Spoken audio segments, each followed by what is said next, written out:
Hi guys, this is Brett from Custom FX. Last year I did a video showing my 2009 Road King of installing a Skully Customs Fast Up air ride kit. Before I even put the bike on the road in springtime, I then realized that the shocks that they use are nothing more than Corvette air shocks. That's right, Corvette, which is a car, air shocks on a Harley touring motorcycle. Once I found that out, I immediately removed just the shocks and installed Dirty Air, and these are their premium aluminum shocks. They make a few different shocks, but their premium aluminum ones are a little bit more expensive, but I will tell you, this is the best ride I've ever felt on this bike. So I removed the complete kit. I've already sold it, and I am in the process of installing. And I'm not going to show you every single nut and bolt and torque spec, but I'm going to show a few steps of the way. There's the compressor on the left side that uses one bolt to hold it into place. Yeah, it is a little bit tight, but you can get your hand in between there without issue. Comes with a stainless steel braided line that you're going to route underneath the fender.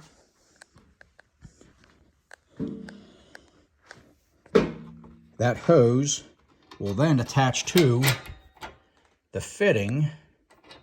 It's at the bottom of the Fast Up tank, which that tank also holds your up and dump valve, your up valve and down valve. The down valve is also known as your dump valve. Again, it just bolts into place. But I'm going to go over some of the wiring, what I'm going to end up doing in my situation that works with my bike. Because what also came in with that Skully kit, they use the Dirty Air handlebar kit. So I have two buttons for up and down up on my handlebar. And this year, I'm also going to put the AF Customs switch panel piece that mounts right here. But I'm actually going to use this for backup in case if a switch would go bad. And also there's their Dirty Air, their safety relief valve that you should probably always put that down so your bike does not go up or down if a valve would maybe stick. But I'm going to go ahead and splice in those lines and wires to the wires of the handlebar kit. So I got to still remove the tank, and I'm also going to have to remove the outer fairing because I installed an Autometer air gauge. And when I bought this new Dirty Air kit, I also went with their digital gauge. So I have to now remove that and put their gauge in place. So remove the tank, remove the outer fairing, and I'm going to show a couple videos on how I did the wiring and how it's all spliced together, and how this new 100% Dirty Air Fast Up kit works. We'll move on to the video on the next phase of this here shortly. Okay, we got the gas tank off. Got the outer fairing off. The AF Customs switch panel kit is installed. And the air line and wiring is run underneath the seat. We'll get that connected here shortly. And we have the Autometer old analog gauge out, and we'll be installing the digital gauge from Dirty Air here shortly. At this point, I have the digital Dirty Air gauge mounted back up in the fairing. This is all electrical at this point. One wire, the black wire is going to be for ground. The yellow and red is a key hot or ignition hot only. And then we have another ground wire, a green and a brown, which I got a bunch of same colored wire, 20 gauge, that I went to lengthen this. Originally, this had an air line running into it. That hole there, I'll put another conduit plug there and run the wiring through that hole. I'm going to put a disconnect, just like these Deutsch connectors. I'll put a disconnect for that as well. But that will be now connected to the pressure switch, which will be giving it the reading. I'm going to mount that here in the right side cover. And here's the wiring for that. And there's your brown, black, and green wires for that.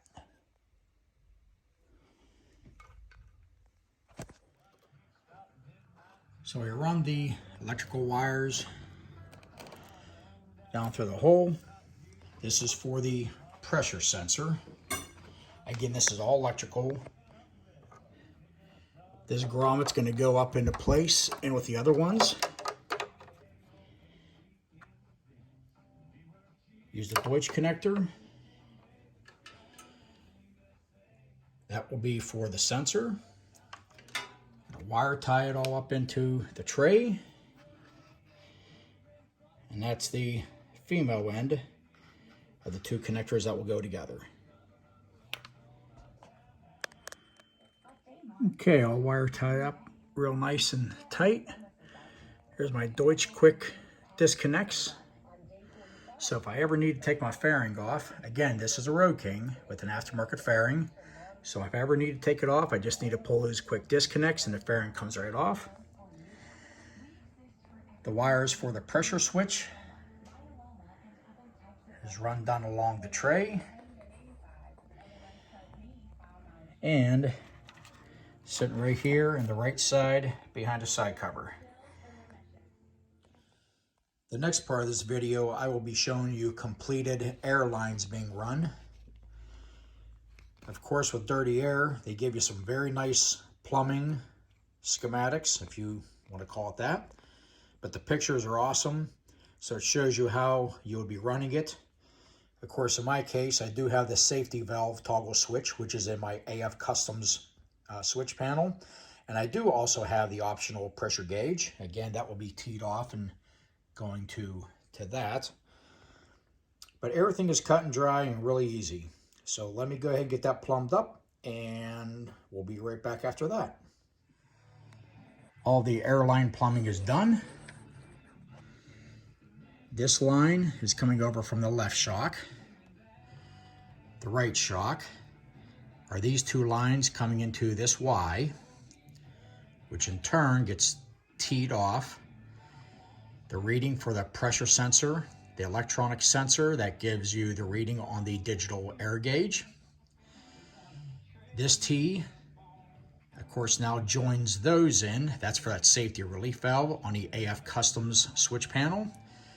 And then this line is what goes down to the tank.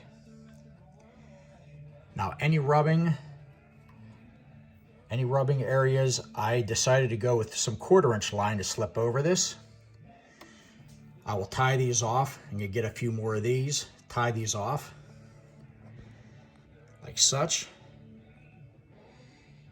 But any possible rubbing on any corners or anything else like that, I will put a protective covering. In this case, I used 1/4" air line to slip over the 5/32 air line that comes in with the kit. But this way, it's all protected. Like, there's a 532 airline, but there's the covering of the 1/4". So there's no rubbing into the actual airline itself. Next step is going to be the electrical. Now that all the airline and plumbing is all hooked up and nice and secure, everything is all tied up nice and neat, out of the way, protecting any rubbing potential areas. The next is going to be running into the electrical. Again, this is very basic. Their diagram is very, very straightforward. I will not be using their toggle switch because I do have a handlebar switch that I already had before. But it's the same colors. A blue, red, and an orange. I wired these with the with the wire labels. The blue is for the power, which is going to be ignition hot. Orange is up, red is down. The wiring that is coming off of the solenoids pretty much is going to do the same thing. You have the ground. The yellow is going to go to the relay. Blue is power. Orange is up. Red is down. Now those two normally would just be connected together. But if you remember, I have an AF Customs switch panel kit on the other side.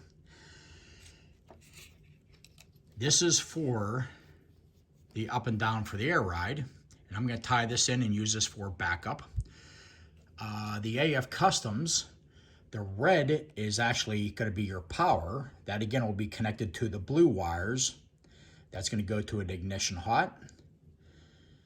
Yellow is up. Orange is down. I'm going to connect these all together.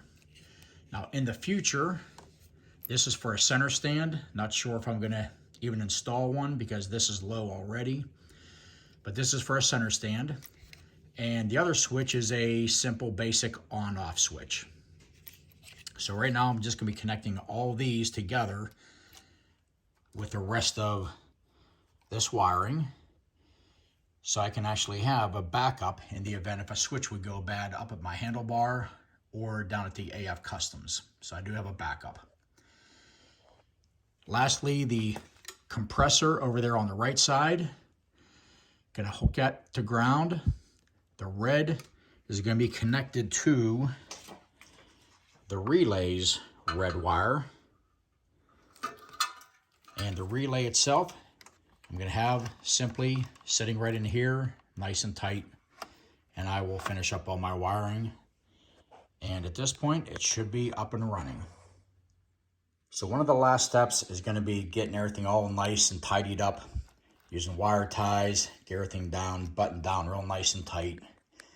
Everything is already wire tied and secured. Nothing's in the way that can rub or obstruct into the wheel, the rotor, the sprocket on the other side. And get this all tidied up and get everything all buttoned back down, get the seat back on. But first, let's test this. I've already got the gas tank back on, of course. And right up here, of course, is the dirty air handlebar switch kit. I can just use my thumb for up and down. But here's also the AF Customs. That's with the safety relief valve. This is an on-off switch.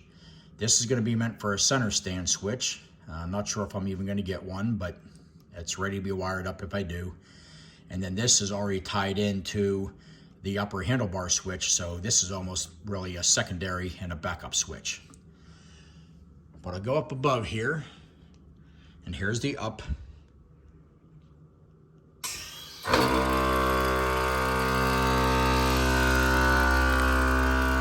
Just that fast.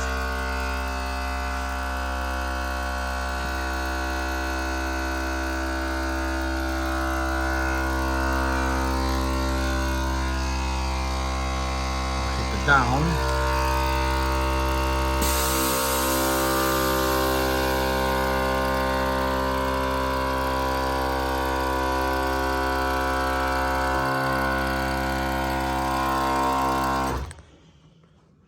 And here's the AF Custom switch.